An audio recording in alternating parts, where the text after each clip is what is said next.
Hello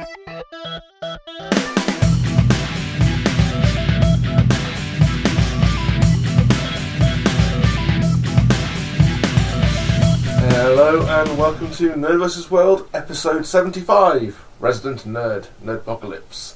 I'm Brendan. And I'm Spindles. And welcome to 2017 and our Here's What We're Looking Forward to This Year show. Woohoo!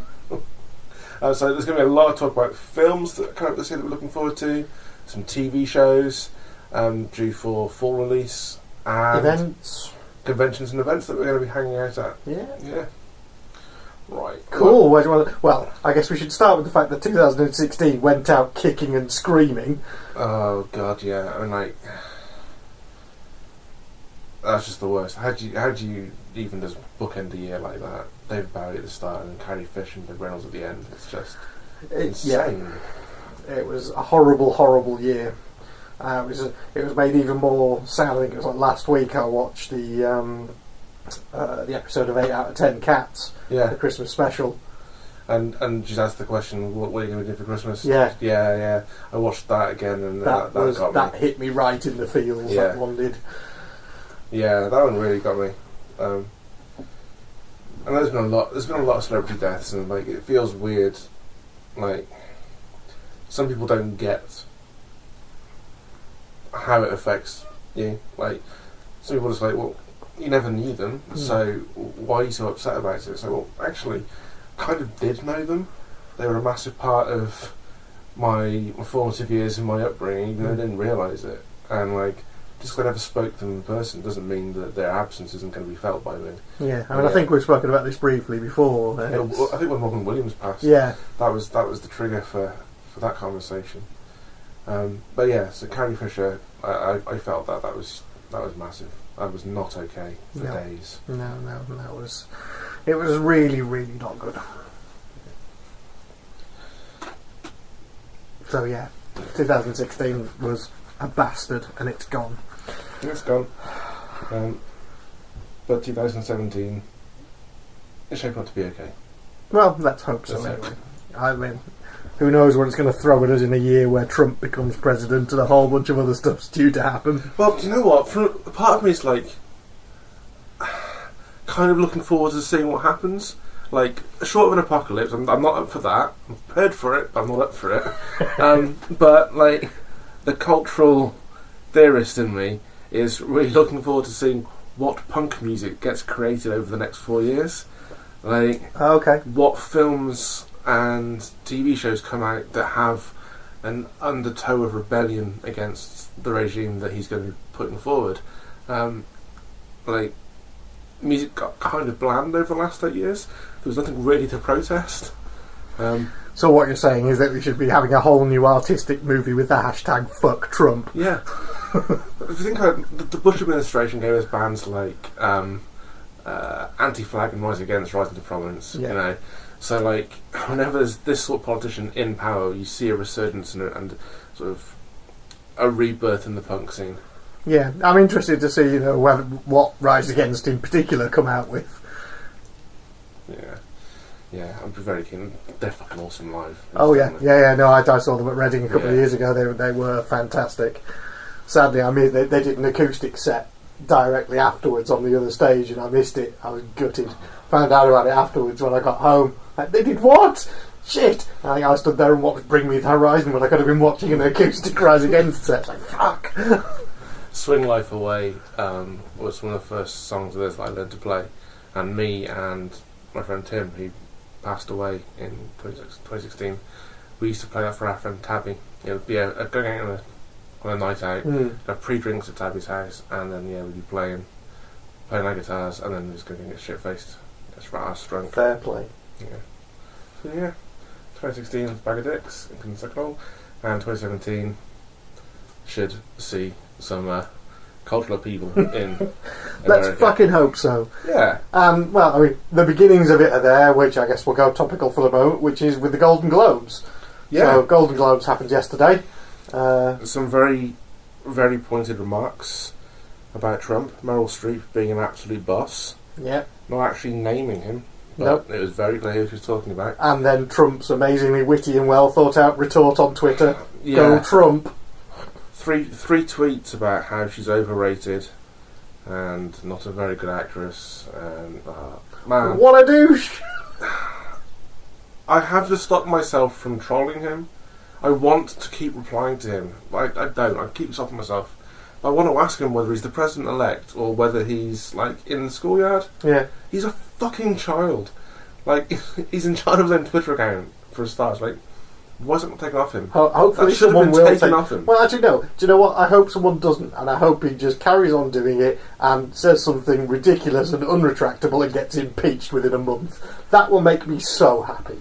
Yeah, but it's not just things like... I tweeted a picture I took of a screen grab earlier today of Kellyanne Conway, who was his counsellor, and she's quoted on Fox News as saying, "We certainly don't want intelligence interfering with politics, and we don't want politics interfering with intelligence." Now, I'm fairly sure I've taken that out of context quite deliberately, but that says it all for me. But yeah, I was very impressed with Hugh Laurie's statements as well. Oh, about the last Golden Globes. Yes, because of anything with the words Hollywood, foreign, and press involved. His days are numbered. Yeah. So, yeah, fair play to Hugh Laurie there, and congratulations to the Night Manager sweeping Best Actor and Best Actress. Yeah, because that was Best Actor, Best Supporting Actress, and Best Supporting Actor for the three mains. That's just awesome. It was a brilliant show. Yeah. So did you actually watch it in the end? I watched the first episode. Right, okay. Yeah. It's an absolutely fantastic show. I saw it when it came up in Charlie Brooker's 2016 Wipe. Did you see that? Yeah. That was good, yeah. It's a new remake of Fawlty Towers, only not as funny. Brilliant. Yeah. He did a pretty good job trying to be funny about the year. But yeah, I think he did. I think he could have gotten very, very maudlin and very, very angry about things. But it was a very, very measured response, I thought, was his this year. La La Land at the Golden Globes took quite a few. Fair play to it, but I'm never going to watch it. Oh, you know I will. Oh, I know you will. I will. Less than zero interest in it. I will watch the shit out of that film. Yeah, I'm well up for that. I love musicals, so that's going to be interesting. And Donald Glover picking up the award for Atlanta. Now, if you cast your mind back many, many months, I did pick that show out as being one to watch. You did indeed. On our full TV preview. And it's like he handled his speech with amazing charisma and grace as well. Very measured. I'm looking forward to seeing what he does as a young Lando Calrissian in the Han Solo spin-off, which I think is next year. Yeah, so as in not this Christmas, because this is episode 8. Yeah, 2018. Yeah. So yeah, all in all, I think the Globes have kind of set the standard for not only political commentary and awards, but also I think what's going to be winning this year. I mean, obviously we're going to have the British ones, the BAFTAs coming up, which are always a good indicator of what the Oscars are going to be. Yeah, I think it wasn't quite as a funny ceremony as it has been in the last few years. I think Tina Fey and Amy Poehler hosted it. It was funny. Ricky Gervais coming back last year was a riot. But really, I can't stand him. I can't usually either, but I appreciated his performance last year. But Jimmy Fallon seemed to fall a bit flat this year. There's not much been made about it. Yeah, I've not seen much about him as a host. I think it's just generally been overshadowed with the political commentary that's been alongside it. So. Yeah. And I think that's very much going to be the case this year with a lot of the awards. It'll settle down, hopefully. We shall see. Cool. Well, let's have something to look forward to, shall we? Okay, cool. Stuff to look forward to. A quick apology. Last episode, I said that Ready Player One was out in 2017. It's 2018. It's been pushed back to avoid a clash with Star Wars. So, bad news for Ready Player One fans, but good news for Star Wars fans. Yeah. And the big news on that is that I've kind of finally read the book. Yay! Did you have it read to you? I did, by Will Wheaton. And it was awesome. It's a great book. Can't believe it's taking so long to read it. Well, it's just because I've never had the time to actually sit and read it, but now I'm on the train and stuff and working, I thought, I'll go for audiobooks and try them out. And that works. That definitely works for me, especially with Will Wheaton doing the book. It was fantastic, particularly the bit where he starts talking about himself and Cory Doctorow. Yeah. I thought it was utterly genius. Very meta. Yes, very, very meta. But now I understand a lot of what you were saying about kind of rights issues and things intertwined with it, about the kind of war games and... Yeah, so I looked at all the studios that owned the films that are referenced, and looked at Warner's catalogue. So yeah, I don't know what's going on. I'm assuming, because we've not heard anything about rights issues, that they've managed to get a deal going to get war games in. Mm. Well, that's going to be a clincher for me, I'm afraid. Well, I was interested to see that Ernest Cline is actually involved in the screenplay writing. Well, he was originally, yeah, and then it was rewritten by somebody else, and he wasn't involved. Then it was taken off and given to somebody else, and he wasn't involved. So it's been rewritten a few times, and his involvement has become less and less as it's gone on. Spielberg's gone on to say that he won't reference his own films in it. It's just like, well, what's the point? You know, the 80s nostalgia is what you're responsible for, Spielberg. Absolutely. Yeah, he's a major driving force behind it. So yeah, I feel it would have been done better as a Netflix series. I would agree with that. Because you could split that into 8 episodes nicely. Or really pad it out as a trilogy and have like each film being like the first one being the quest for the first. Well, king. it is in 3 parts, the books, isn't it? Yeah. Yeah. So yeah. But we'll see how it goes. One of my favourite books of all time. We'll see how it goes. But yes, I really enjoyed it, and I love all the references, and I found a whole bunch of film references for ones that you didn't have in the list. Really? Yeah. Oh dear. Okay. For example, both Ewok movies are mentioned, not just an Ewok adventure. Okay, alright, I'll look at that list then. Things like that, so sadly I'm afraid I can only add more to the list to make it even more impossible to do. Fine. It's gonna be hard to do anyway, because there's that Japanese movie with the turtle. Fuck. Can't remember what it's called now. That's gonna bug me. We'll forget about Fair it. enough. Okay. So we have got a fair few Marvel films coming out this year. Indeed, yeah. I guess out of that lineup, I think I'm probably looking forward to Guardians 2 the most. Yeah. If it's anything like the first one, then it's just going to be an exceptional film. And from the trailer, it's going to be. Yeah. It looks like they've kept the same level of humour, so it'd be great. Then Spider-Man Homecoming. So that's the Marvel and Sony collaboration. Yeah, less bothered about that. Never been a particular fan of Spider-Man. I've been a massive Spider-Man fan, so I'm looking forward to that one. I'm hoping to see a good Spider-Man film, and that should do it. And then Thor Ragnarok. With the announcement recently that Doctor Strange is going to play a key role in this film too. So it's going to be Doctor Strange, Thor and Hulk. Indeed. So, yeah, interesting to see where this one goes.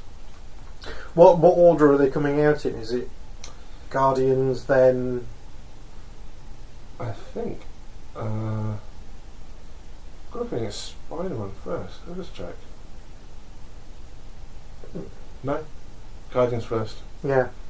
Guardians first and Spider-Man. Cool. And then end of the year, Thor. Yeah. Okay. Yeah. Interesting. I guess that's going to be the kind of biggest gap between them then with the Thor films, because didn't Thor 2 come out before Guardians 1? Yeah. So that's a massive gap between the films there. Yeah, I think it's going to be filling in quite a lot of the missing pieces of Thor's story from Age of Ultron. Yeah. So yeah. And there's some Planet Hulk stuff in there as well. And then, yeah, Doctor Strange gets thrown in as well. Cool. So yeah, big year again for Marvel. Yeah, and unfortunately, that means that Warner's will drag out some DC properties they can flog to death. Well, isn't the first Justice League this year and Wonder Woman? Justice League is there. Wonder Woman's this year as well. But I'm fairly sure that's this year as well. Yeah, I'm fairly sure Wonder Woman's this year. think that's Easter time. She is not on this list. Not on the list of things you're looking forward to. Well, she wasn't anyway. Well, that's not fair or true. I want to see that film, and I want it to be good. I desperately want that film to be good. It's just the way they've handled their properties recently. I'm just not overly keen on seeing it. I'll watch it because I watch every film, whether I think I like it or not, just so I can be fair in a review about it. And I think from the looks of from the looks of the trailer, it's pulling a bit of a Captain America. So I think it's going to be as disassociated from the other films as it can be, which will give it a good chance, I reckon. Yeah, but reports from the set are already saying that it's a bad movie. Right. Okay. It's like, how did DC turn it around at this point? Start making good films. Oh, I don't look that easy. But so I say that, and then look at the next one on my list, which is the Lego Batman movie. Hell yeah! You know they know they can fucking do it.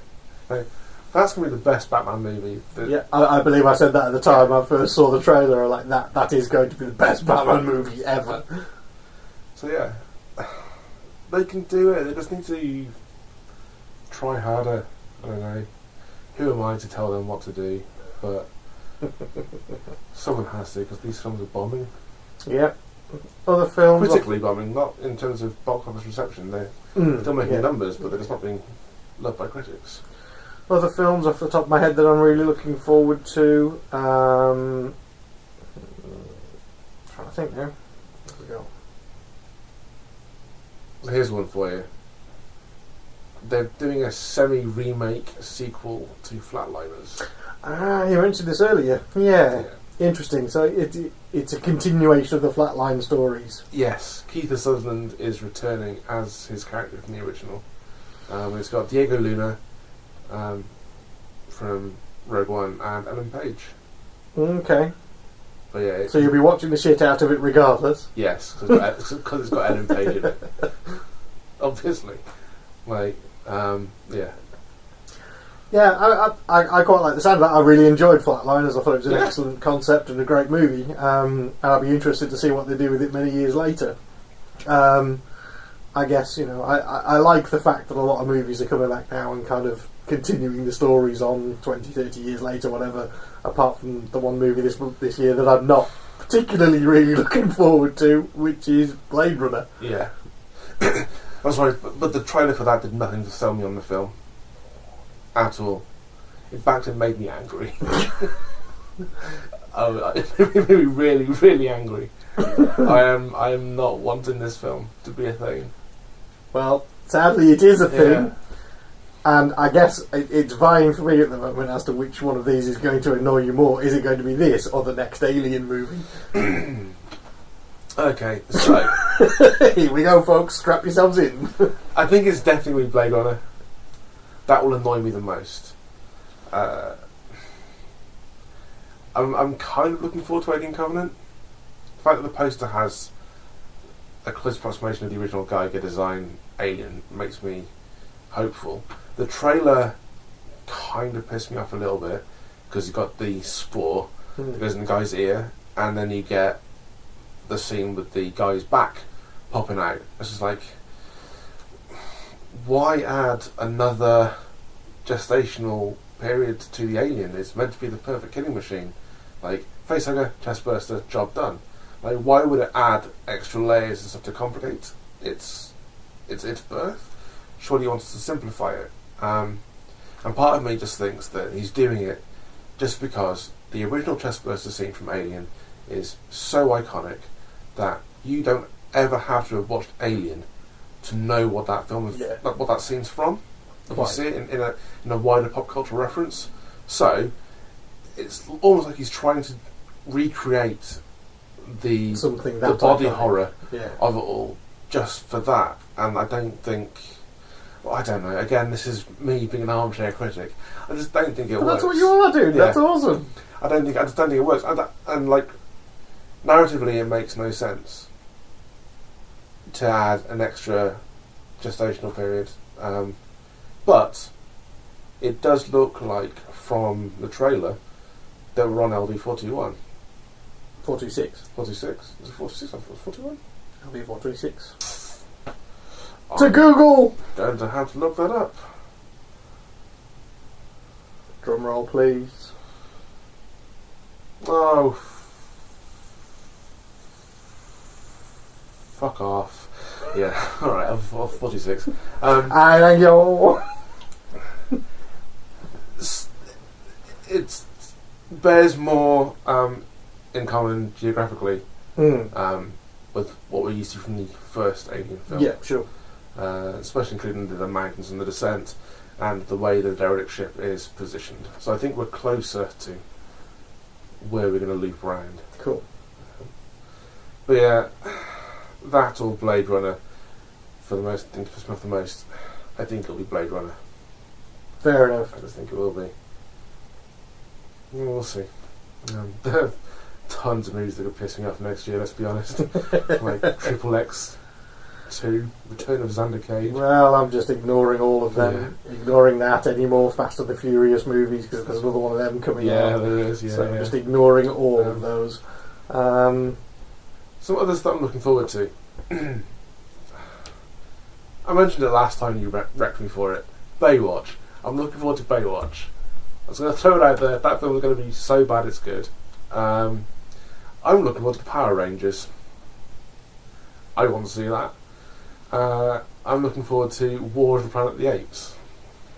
Now, okay, yeah, I've enjoyed the new franchise of that. Yeah, I really have, and it's been very underrepresented in my opinion. It's never been it's never had the kind of big box office kudos that I think it should have had. Yeah, I've always reviewed them really well. I really enjoyed them. I thought it was really cool with Tom Felton is he in the second one or the first one? Second one, yeah. First one, because he's the guy who's runs the Monkey Sanctuary. The lab, yeah. So I thought there were some very interesting characters, and of course Andy Serkis being awesome. And it's been building towards this to such an extent that in my review of Rise of the Planet of the Apes, I said that the next one would be called War of the Planet of the Apes. We've been remarkably prescient, as we'll demonstrate later on with some TV news. But yeah, I'm looking forward to that. And then there's the usual Oscar bait films. Like mentioned already, I'll see La La Land. I will. I want to go see Manchester by the Sea because Casey Affleck won the Yes, he did. Yeah. Like, I've watched all the Oceans films again in the last week or so. It's just going to be amazing to see Casey Affleck go from those films to winning a Golden Globe. So I still just see him as the kid in Chasing Amy trying to get his comic signed. Yeah. Tell him, little shaver. So, yeah, those are the ones that stand out for me. And then the obvious one being Episode 8. But yeah.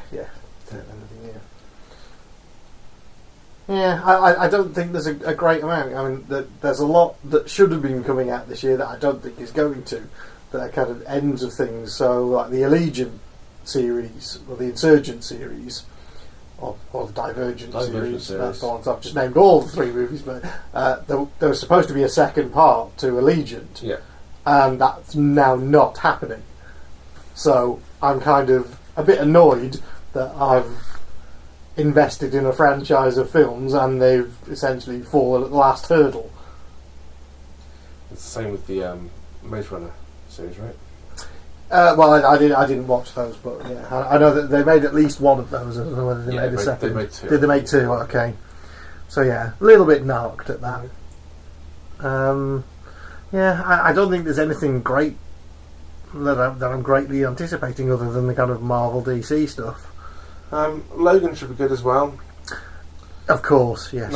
Hopefully, finally a good Wolverine movie. Maybe the last one will be the best one. They've not done that character any justice, I don't think. It doesn't help that they've made one of the most violent X-Men characters a staple of a 12A or a PG movie over the last 10 years or so.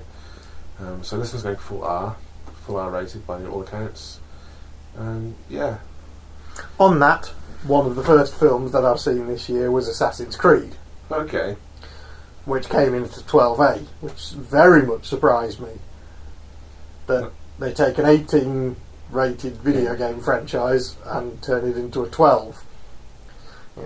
Well, I think it's because they know that age ratings on video games don't mean jack shit, and that their audience of players is probably primarily 12 years old. However, for the Assassin's Creed franchise that's been kicking around for over 10 years now, anybody who started playing that franchise Within 12, yeah, would be 18. Yeah. is going to be well over 18. And I don't think they would have lost anything in pitching this as an 18. Or at the very least a 15.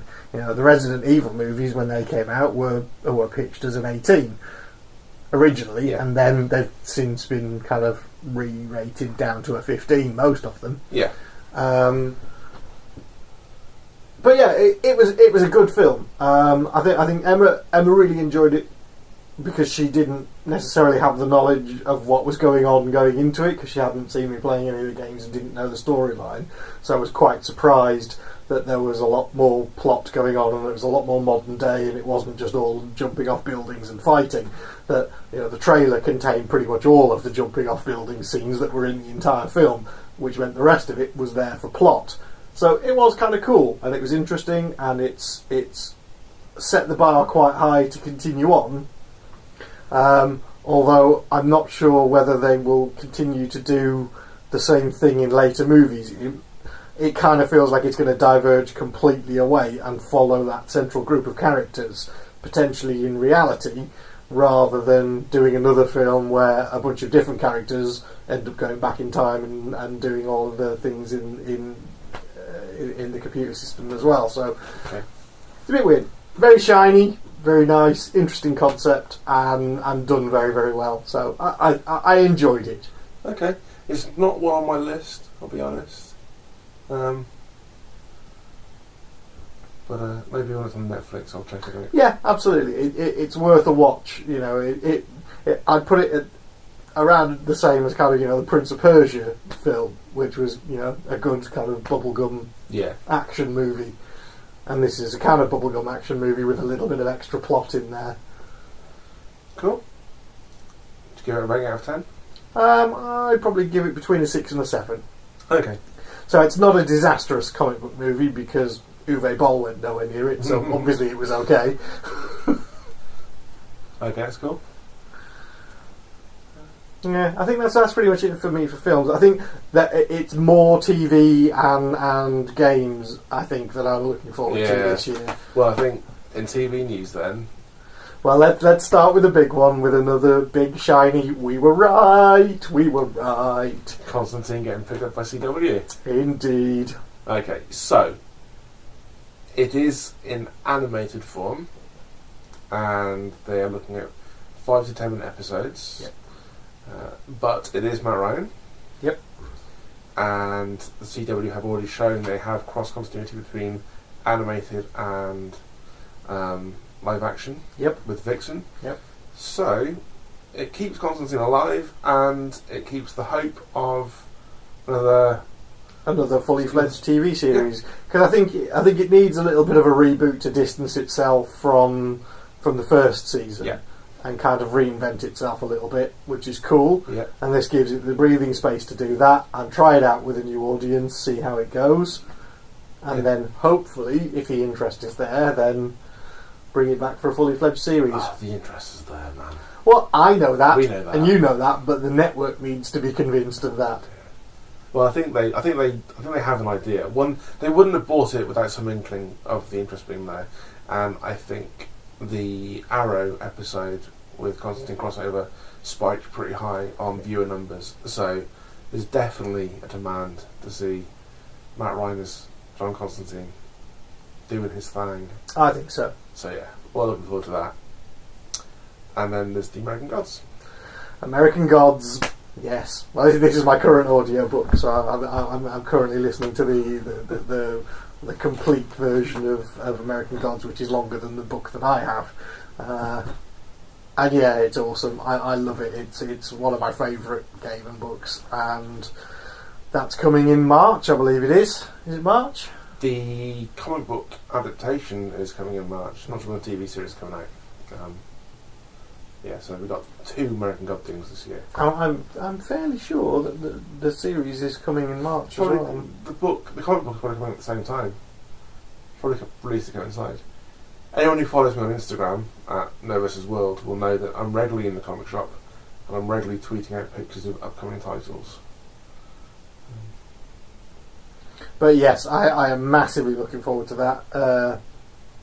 Brian Fuller at the helm of that one, and the guy who played Lincoln in The 100 as Shadow, so very, very much looking forward to it. Just checking the dates on this. Series is set to premiere in April 2017. Yeah. Cool. On Stars. So yes, very, very much looking forward to this. I've been waiting years to see a really good, high-budget adaptation of a gaming thing on TV. Because while Neverwhere was great, it was quirky and it was British and it was a bit shit. And it was low budget as hell. Yeah. But the story always shines through with game and stuff, because it just does. And I think getting good budget behind this, and especially having reread it now, sorry, you can't see me doing the quotation marks, but rereading it at the moment, I can kind of see how it's potentially going to work as a series. And the fact that the rumours of this show have been around for 5-6 years now, at least, and longer. Yeah. You know, this is something that's been in the pipeline, being worked away. I think we saw Neil Gaiman a couple of times a few years back. Yeah. And he was being asked questions about it then, but he couldn't talk about it. Yeah. You know, it's taken a while to get to this point, and that makes me think that they've made sure that they're doing everything they can to make it as authentic as possible, and that's just good news. Yeah. But yeah, looking forward to that. Constantine we talked about. Stranger Things, Season 2 in the fall. If it's anywhere near as good as the first season, it's going to be exceptional. Yep. So, Marvel series ahoy again this year. Yeah. Iron Fist and Defenders. Yeah.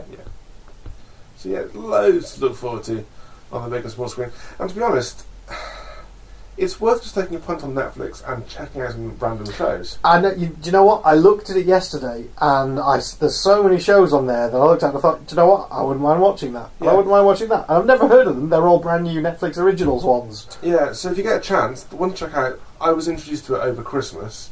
It's a show called The OA. Okay. And I want people to watch that show just so you can explain it to me. Alright. It's a weird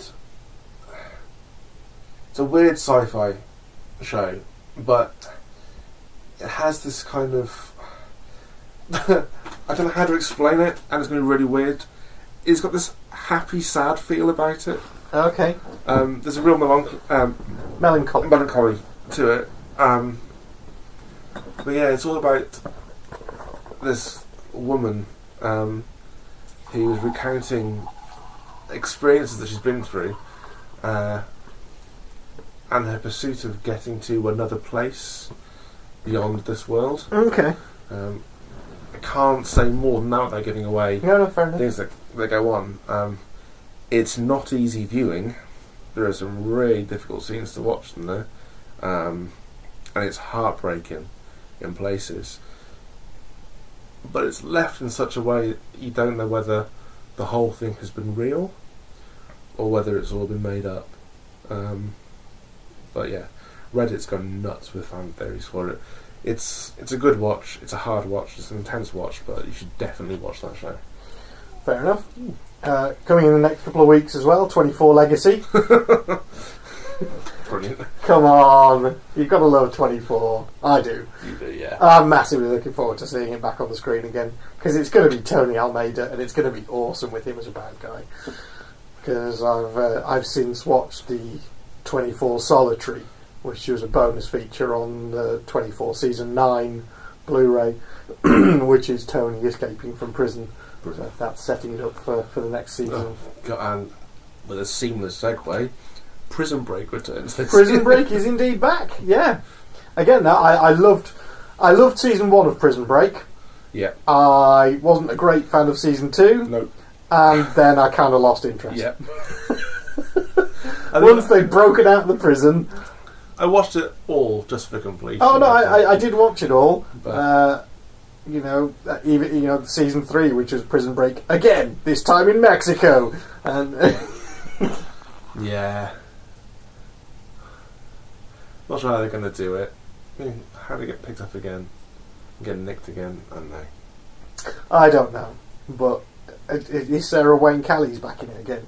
I think so. She's going to irritate the piss out of me again, isn't she? She always does this. Yeah.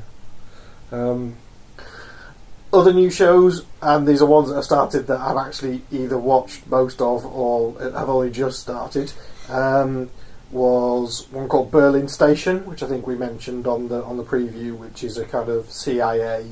Yeah. It's on Epix in the States, and I think it's a German-American co-production, and it pretty much all the main cast are British people pretending to be American, so it's Richard Armitage and Rhys Ifans as the main characters, both pretending to be American.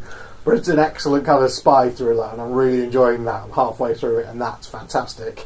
I watched the pilot episode of Emerald City yesterday, which is a new Oz-like story, kind of in... I think it's from the same channel that Grimm is on. Okay. It's because they were advertising it during Grimm. And it is pretty grim. I actually fell asleep.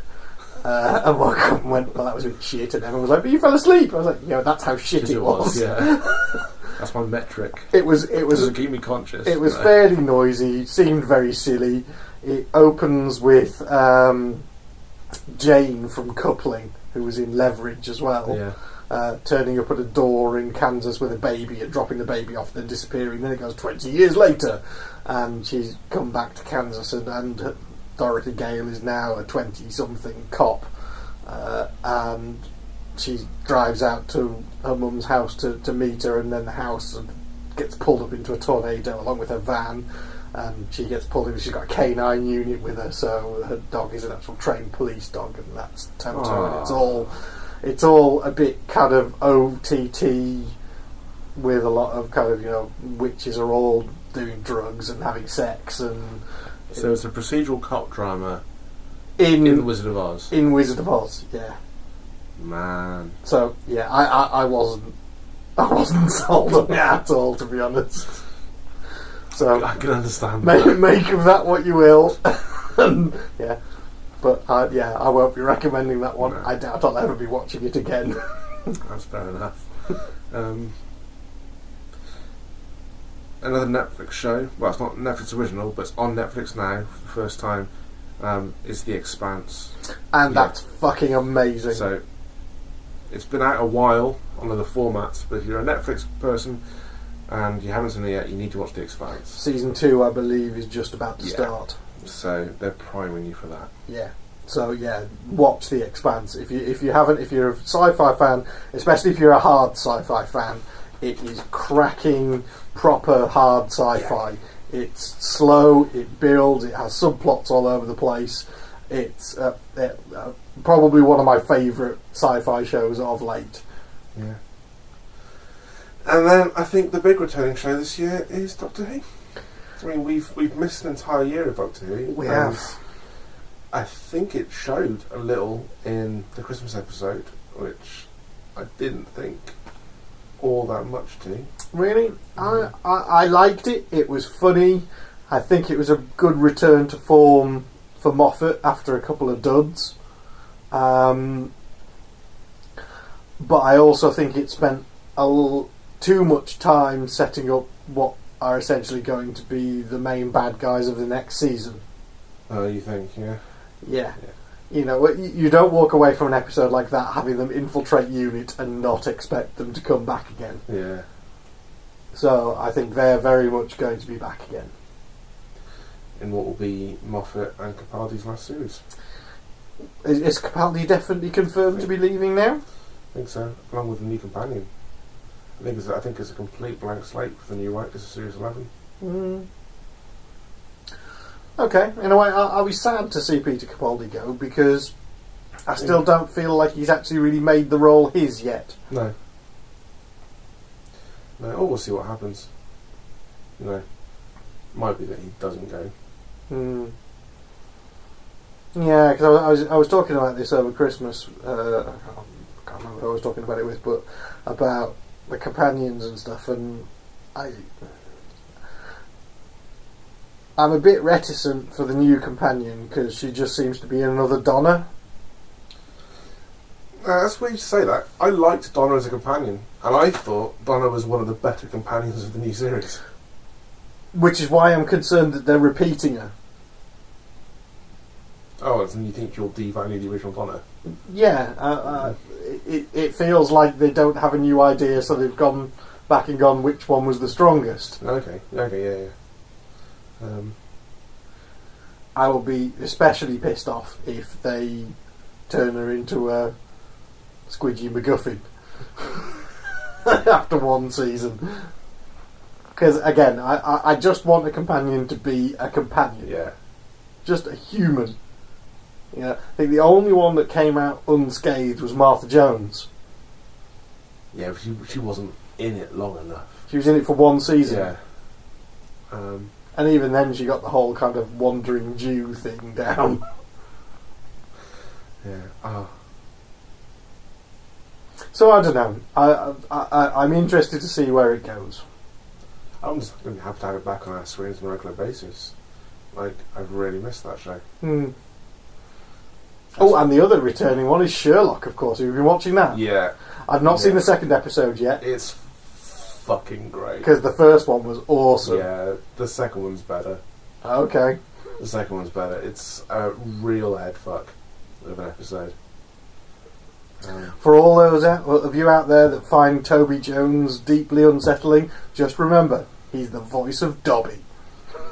And he is super creepy in episode 2. Cool. Yeah. That's good. We like a good creepy bad guy. Yeah. Oh, he's one of the creepiest that they've had. Without a shadow of a doubt. Awesome. I always liked the guy who played Herrick in Being Human. I thought he was wonderfully creepy. Yeah, that's it for TV. For TV, undoubtedly there will be others. We have an entire year, dude. Yeah, we do. Yeah. This is just, I suppose this is just the stuff that's coming out between now and summer. Yeah. Undoubtedly there will be summer shows returning, which there'll be things that I'll be looking forward to, like Killjoys. I love Killjoys. Like Billions will be back soon. Yeah. And then I imagine fairly soon we'll be getting pilot season and seeing what we're going to be getting as new shows come this September. Yeah. I wonder how many of those will be set in a dystopian future. Quite a few, one will imagine. Also, there's 2017. Yeah. Cool. Games. I guess just briefly, games I'm looking forward to is Horizon Zero Dawn. I am massively looking forward to that game. I have been since I saw the first trailer for it, and the fact there was a kind of full trailer for it before Assassin's Creed just looks utterly amazing. Really cannot wait to play that game. I'm still neck deep in Final Fantasy 15 at the moment. Not coming up for air anytime soon. Yeah, I think you're massive. You're more of a gamer than I am, so I don't really have any that I'm looking forward to. No, that's absolutely fine.